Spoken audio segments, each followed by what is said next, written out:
ಈ ವಿಡಿಯೋಗೆ ನಾನು ಯಾರಿಗೂ ಲೈಕ್ ಮಾಡಿರಿ, ಕಮೆಂಟ್ ಮಾಡಿರಿ, ಶೇರ್ ಮಾಡಿರಿ ಅಂತ ಹೇಳಲ್ಲ. ಬಟ್ ಹೆಣ್ಮಕ್ಳಿಗೆ ಒಂದೇನೋ ಒಂದು ಹೇಳಬೇಕು ಅಂತ ಅನ್ನಿಸ್ತು. ನಾನು ನೋಡಿರೋ ಪ್ರಕಾರ ಇವಾಗ ಹೆಣ್ಮಕ್ಳೇ, ನಾನೇ ಅಂದ್ಕೊಳ್ರಿ, ನಾನೇ ಅಷ್ಟೇ, ನನ್ನ ಮಕ್ಕಳನ್ನ ಎಲ್ಲನ ಸ್ವಲ್ಪ ಹೊತ್ತು ಬಿಡೋಣ, ಫ್ರೀಯಾಗಿ ಇರೋಣ, ಕೆಲವೊಂದು ಸತಿ ಆ ಥರ ಅನಿಸುತ್ತೆ. ಯಾಕಂದರೆ ಮನೇಲಿ ಇದ್ದು ನಮಗೂ ಒಂಥರ ಏನೋ ಟೆನ್ಷನ್ನು, ಆ ಟೆನ್ಷನ್ ಈ ಟೆನ್ಷನು, ಮನೇಲಿ ಎಷ್ಟೊಂದು ಪ್ರಾಬ್ಲಮ್ಸ್ ಇರುತ್ತೆ. ಆ ಥರ ಎಲ್ಲ ಟೆನ್ಷನ್ ಇರೋವಾಗ ಮಕ್ಕಳನ್ನೆಲ್ಲನ ಸ್ವಲ್ಪ ಹೊತ್ತು ಬಿಟ್ಟರೆ ಫ್ರೀಯಾಗಿ ಇರ್ಬೋದಲ್ಲ. ಇವಾಗ ಆಚೆ ಎಲ್ಲನೂ ಹೋಗ್ತಾ ಇರ್ತೀವಿ, ಆವಾಗ ಕೂಡ ಮಕ್ಕಳನ್ನ ಬಿಟ್ಟು ಹೋದರೆ ಸ್ವಲ್ಪ ನಮ್ಗೆ ಟೆನ್ಷನ್ ಕಮ್ಮಿ ಆಗುತ್ತೆ ಅಂತ ಹೇಳಿ ಅಂದ್ಕೊಳ್ತೀವಿ. ಬಟ್ ಆ ಥರ ಅಂದ್ಕೊಳ್ಳೋದೇ ನಾವು ತಪ್ಪು. ಇವಾಗ ನೋಡಿದ್ರೆ ರೀಸೆಂಟಾಗಿ 18 ತಿಂಗಳ ಮಗು ಮೇಲೆ ರೇಪ್ ಆಗಿದೆ. ಅದನ್ನು ನೋಡಿದರೆ ಅದು ನಡೆದಿರೋದು ಇಂಡಿಯಾದಲ್ಲಿ ಅಲ್ಲ, ಬಟ್ ಪಾಕಿಸ್ತಾನದಲ್ಲಿ ನಡೆದಿದೆ. ಇವತ್ತೆಲ್ಲ ನಾಳೆ ಇವಾಗ ಅಲ್ಲಿ ನಡೆದಿದೆ ಅಂದರೆ ಇಲ್ಲಿ ನಡೆಯುತ್ತೆ. ಇಲ್ಲಿ ನಡಿಬಾರ್ದು ಅಂತಲೇ ಕೇಳ್ಕೊತೀವಿ. ಬಟ್ ಏನಂದರೆ ಆ ಥರ ಈ ನಡೆದಿದೆ, ಎಷ್ಟೊಂದು ನಡೆದಿದೆ. ಈ ಮಗು ಅಂತಲ್ಲ, ಮುದುಕಿ ಮೇಲಾಗಿರ್ಬೋದು, ಎಷ್ಟೊಂದು ಜನದ ಮೇಲಾಗಿರ್ಬೋದು ರೇಪ್ ಆಗಿದೆ. ಬಟ್ ಅದು ಇದುವರೆಗೂ ಯಾರಿಗೂ ನ್ಯಾಯ ಸಿಕ್ಕಿಲ್ಲ. ಮತ್ತು ಆ ಥರ ಮಾಡಿದವ್ರಿಗೂ ಏನೋ ಶಿಕ್ಷೆ ಕೂಡ ಆಗಿಲ್ಲ.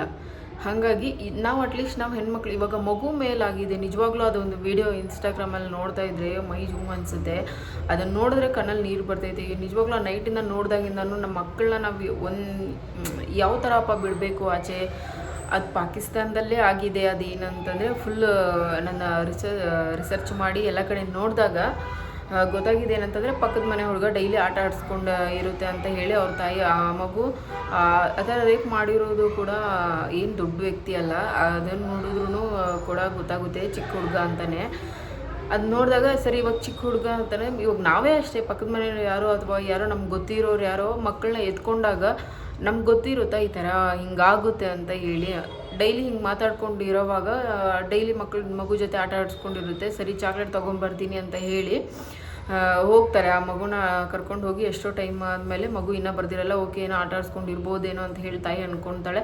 ಆಮೇಲೆ ಆ ಹುಡುಗನೇ ರೇಪ್ ಮಾಡಿ ಮತ್ತೆ ಮಗುನ ತಂದು ಕೊಟ್ಟಾದಮೇಲೆ ಆ ಮಗು ಫುಲ್ ಸುಸ್ತಾಗಿರುತ್ತೆ, ಅಳ್ತಾ ಇರುತ್ತೆ. ಅವ್ನು ಕೂಡ ಕೊಟ್ಟು ಹೋದ್ಮೇಲೂ ಅಳ್ತಾ ಇತ್ತು ಅಲ್ಲೂ ಕೂಡ ಅಂತ ಹೇಳಿ ಹೋಗ್ತಾನಂತೆ.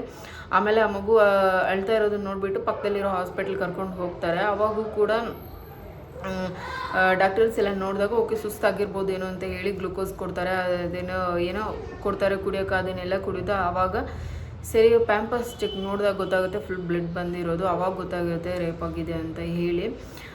ಅಲ್ಲ, ಆ ಮಗು ನಡ್ತಾ ಇರುತ್ತೆ. ಅದು ನೋಡಿದ್ರೇ ನನ್ನ ನಿಜವಾಗ್ಲೂ ಎಷ್ಟು ಒಂಥರ ಏನು ಮಾಡಬೇಕಪ್ಪ ಇವ್ರಿಗೆಲ್ಲ.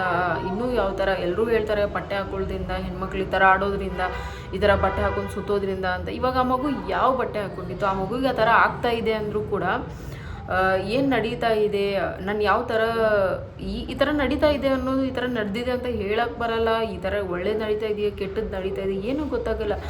ಅದರಲ್ಲೂ ನನಗೆ ಮೇನಾಗಿ ನನಗೆ ಕೋಪ ಬಂದಿರೋದು ಏನಂತಂದರೆ, ಆ ಹುಡುಗ ನಾನು ಇನ್ಸ್ಟಾಗ್ರಾಮಲ್ಲಿ ಕೂಡ ನಾನು ಹಾಕಿದ್ದೀನಿ ಆ ವೀಡಿಯೋನ. ಇನ್ಸ್ಟಾಗ್ರಾಮಲ್ಲಿ ಕೂಡ ನೀವು ನೋಡಿರ್ತೀರ ಆ ವೀಡಿಯೋನ. ಆ ಮಗು ಆ ಥರ ಅಲ್ಲಿ ಮಾಡುವಾಗ ಕೂಡ ಯಾರೋ ಒಬ್ಬರು ವೀಡಿಯೋ ಹಿಡಿದಿದ್ದಾರೆ. ವೀಡಿಯೋ ಹಿಡಿದಾಗ ಅಲ್ಲ, ಅಟ್ಲೀಸ್ಟ್ ಇವಾಗ ಒಂದು ನಮ್ಮ ಕಣ್ಣು ಮುಂದೆ ಏನೋ ಒಂದು ಮಗು ಪ್ರಾಣ ಉಳಿಸ್ಬೋದು, ಏನೋ ಒಂದು ಆಗ್ತಾ ಇದೆ ಅಂತಂದರೆ ಅಟ್ಲೀಸ್ಟ್ ವೀಡಿಯೋ ಮಾಡೋದನ್ನು ಬಿಟ್ಬಿಟ್ಟು ಹೋಗಿ ಅದನ್ನು ತಡಿಬೋದಾಗಿತ್ತು. ಬಟ್ ಯಾರು ಅದನ್ನು ವೀಡಿಯೋ ಮಾಡಿ ಪೋಸ್ಟ್ ಮಾಡಿದ್ದಾರೆ ಹೊರತು ಅದನ್ನು ಕೊನೆವರೆಗೂ ವೀಡಿಯೋ ಮಾಡಿದ್ದಾರೆ. ಬಟ್ ಯಾರೂ ಅದನ್ನು ಮಾಡೋರು ಅದನ್ನು ಹೋಗಿ ತಡೆದಿಲ್ಲ. ನಿಜವಾಗ್ಲೂ ಅದು ನೋಡಿದಾಗ ಇವತ್ತು ನಾಳೆ ಅವ್ರ ಮಗು ಆಗಿದೆ, ನಾಳೆ ಇನ್ಯಾರಿಗೂ ಆಗುತ್ತೆ, ನಾಳೆ ನಮ್ಮ ಮಗುಗೂ ಆಗುತ್ತೆ, ಈ ಥರ ಆಗುತ್ತೆ. ಇಲ್ಲ ಅಂತ ಹೇಳೋಕ್ಕಾಗಲ್ಲ. ಯಾಕಂದರೆ ಯಾರಿಗೂ ಶಿಕ್ಷೆ ಆಗಿಲ್ಲ. ಶಿಕ್ಷೆ ಆಗೋವರೆಗೂ ಈ ಥರ ನಡೀತಾ ಇರುತ್ತೆ. ಹಾಗಾಗಿ ಆದಷ್ಟು ನಮ್ಮ ಹೆಣ್ಮಕ್ಳಿಗೆ ನಾನು ಕೇಳ್ಕೊಳ್ಳೋದೇನೆಂದರೆ, ನಿಮ್ಮ ಮಕ್ಕಳನ್ನ ನೀವು ಸೇಫಾಗಿ ನಿಮ್ಮ ಹತ್ರನೇ ಇಟ್ಕೊಳ್ಳಿ. ಅವ್ರು ನೋಡ್ಕೊತಾರೆ, ಇವ್ರು ನೋಡ್ಕೊತಾರೆ. ಇವಾಗ ಆ ತಾಯಿದು ತಪ್ಪಂತ ಹೇಳಬೇಕು ಅಂತಂದರೆ, ಮನೇಲಿ ಏನೋ ಟೆನ್ಷನ್ ಇರುತ್ತೆ. ಹಾಗಾಗಿ ಇವಾಗ ಪಕ್ಕದಲ್ಲೇ ಗೊತ್ತಿರೋರು ಇರ್ತಾರೆ, ನಂಬಿಕೆಯಿಂದ ಒಂದು ಕಳಿಸಿರ್ತಾರೆ, ನೋಡಿ ಹಿಂಗೆ ಮಾಡ್ಕೊಂಡು ಬರ್ತಾರೆ. ಏನು ಮಾಡೋಕ್ಕಾಗುತ್ತೆ ಹೇಳಿ? ಇವಾಗ ನಾನು ಎಷ್ಟೊಂದು ಜನಕ್ಕೆ ನಾನು ಮಕ್ಕಳನ್ನ ಎತ್ಕೊಳ್ಳೋಕೆ ಕೊಡ್ತೀವಿ. ನಾವು ಇನ್ನೊಂದು ಏನು ಗೊತ್ತಾ, ನಾವು ಮಕ್ಕಳು ಯಾರ ಹತ್ರನೂ ಹೋಗಿಲ್ಲ ಅಂತಂದರೆ ನಮ್ಮ ಮಕ್ಕಳ ಮೇಲೆ ಕೋಪ ಮಾಡ್ಕೊತೀವಿ ನಾವು. ಅಯ್ಯೋ ನಮ್ಮ ಮಕ್ಕಳು ಯಾರ ಹತ್ರನೂ ಹೋಗ್ತಲ್ವ, ಬೇರೆಯವ್ರ ಮಕ್ಕಳು. ಇವಾಗ ನನಗೆ ಅನಿಸುತ್ತೆ ನನ್ನ ಮಕ್ಕಳು ಯಾರ ಹತ್ರ ಹೋಗದೆ ಇರೋದೇ ಒಳ್ಳೆಯದಲ್ಲಪ್ಪ. ನಾವು ನಮ್ಮ ಮಕ್ಕಳಿಗೆ ಹೇಳ್ಕೊಡ್ಬೇಕು ಈ ಥರ ಗುಡ್ ಟಚ್ಚು, ಬ್ಯಾಡ್ ಟಚ್ಚು, ಈ ಥರ. ಇವಾಗ ಈ ಥರ ಎಲ್ಲ ಹೇಳ್ತೀವಿ. ಬಟ್ 18 ತಿಂಗಳ ಮಗುವಿಗೆ ಯಾವ ಥರ ಹೇಳೋಕ್ಕಾಗುತ್ತೆ ಅಲ್ವಾ? 18 ತಿಂಗಳ ಮಗುಗೆ ನಾವು ಏನು ಹೇಳ್ಕೊಡೋಕ್ಕಾಗುತ್ತೆ? ಅವಕ್ಕೆ ಏನು ತಿಳಿಯುತ್ತೆ? ಅವಕ್ಕೆ ಸಡನ್ನಾಗಿ ಏನೋ ಮಾತಾಡೋಕ್ಕೆ ಬರಲ್ಲ, ಏನು ಹೇಳೋಕ್ಕೆ ಬರಲ್ಲ, ಕಷ್ಟ ಊಟ ಹೊಟ್ಟೆ ಹಸಿದ್ರೆ ಹೇಳೋಕ್ಕಾಗಲ್ಲ, ನಾವು ಒಂದು ಹೊಟ್ಟೆ ನೋವ್ತಾ ಇದ್ರೆ ಈಗ ಗೊತ್ತಾಗಲ್ಲ, ಓಕೆ ಏನು ಹೇಳೋಕ್ಕಾಗಲ್ಲ ಅಂಥವ್ರಿಗೆ ನಾವು ಹೇಳ್ಕೊಡೋ ಮಕ್ಳಿಗಂದರೆ ಹೇಳ್ಕೊಡ್ಬೋದು. ಇವಾಗ ಆ ಥರ ಮಕ್ಕಳಿಗೆ ಯಾವ ಥರ ನಿಜವಾಗ್ಲೂ ಅದು ನೋಡಿದಾಗಿಂದ ನಾನು ಏನು ಮಾತಾಡ್ತಾ ಇದ್ದೀನಿ ಅಂತಲೂ ಗೊತ್ತಿಲ್ಲ. ನಂಗೆ ನಿನ್ನೆಯಿಂದ ಓಕೆ ವೀಡಿಯೋ ಮಾಡಿ ಹಾಕೋಣ ಅಂತ ಅನ್ನಿಸ್ತು. ಈ ವಿಡಿಯೋ ನಾನು ಯಾವುದೂ ಲೈಕ್ಗೋಸ್ಕರ ಆಗಲಿ, ವೀಡಿಯೋಗೋಸ್ಕರ, ಫಾಲೋವರ್ಸ್ಗೋಸ್ಕರ ಯಾವುದಕ್ಕೋಸ್ಕರನೂ ಮಾಡ್ತಾಯಿಲ್ಲ. ನಮ್ಮ ಹೆಣ್ಮಕ್ಳಿಗೆ ಹೇಳೋಣ ಅಂತ ನಾನೇ ನಿಮ್ಮ ಏನಂದರೆ ನಾವು ಹೆಣ್ಮಕ್ಳು ಓಕೆ ಅವ್ರು ನೋಡ್ಕೊತಾರೆ, ಸ್ವಲ್ಪ ಹೊತ್ತು ನಾವು ಆರಾಮಾಗಿರೋಣ, ಫ್ರೀಯಾಗಿರೋಣ ಅಂತ ಹೇಳ್ಬಿಡ್ತೀವಿ. ಇವಾಗಾದರೂ ಇನ್ಮೇಲಾದರೂ ದಯವಿಟ್ಟು ನಿಮ್ಮ ಮಕ್ಕಳನ್ನ ನೀವೇ ನೋಡ್ಕೊಟ್ಟು, ಎಷ್ಟೇ ಕಷ್ಟ ಆಗಿರಲಿ, ಸುಖ ಆಗಿರಲಿ, ಏನೇ ಇರಲಿ, ನಿಮ್ಮ ಮಕ್ಕಳನ್ನ ನೀವೇ ನೋಡ್ಕೊಡ್ರಿ. ಯಾರ ಹತ್ರನೂ ನೋಡೋಕೆ ಬಿಡಬೇಡ್ರಿ. ಒಂದು ವೇಳೆ ನೀವು ಯಾರ ಹತ್ರನಾದರೂ ಬಿಡ್ತೀನಿ ಅಂತಂದರೆ ನಮ್ಮ ಮಕ್ಕಳು ಎಷ್ಟು ಅವ್ರ ಹತ್ರ ಎಷ್ಟು ಚೆನ್ನಾಗಿರ್ತಾರೆ, ಎಷ್ಟು ಕಂಫರ್ಟೇಬಲ್ ಆಗಿರ್ತಾರೆ. ನಾವು ಇನ್ನೊಬ್ರ ಹತ್ರ ಬಿಡ್ತಿದ್ವಿ ಅಂದರೆ ಅವ್ರು ಎಷ್ಟು ನಮ್ಮ ಮಕ್ಕಳನ್ನ ಚೆನ್ನಾಗಿ ನೋಡ್ಕೊತಾರೆ, ಅವ್ರು ಎಷ್ಟು ನಮ್ಮ ಮಕ್ಕಳನ್ನ ಕಂಫರ್ಟೇಬಲ್ ಆಗಿ ನೋಡ್ಕೊತಾರೆ.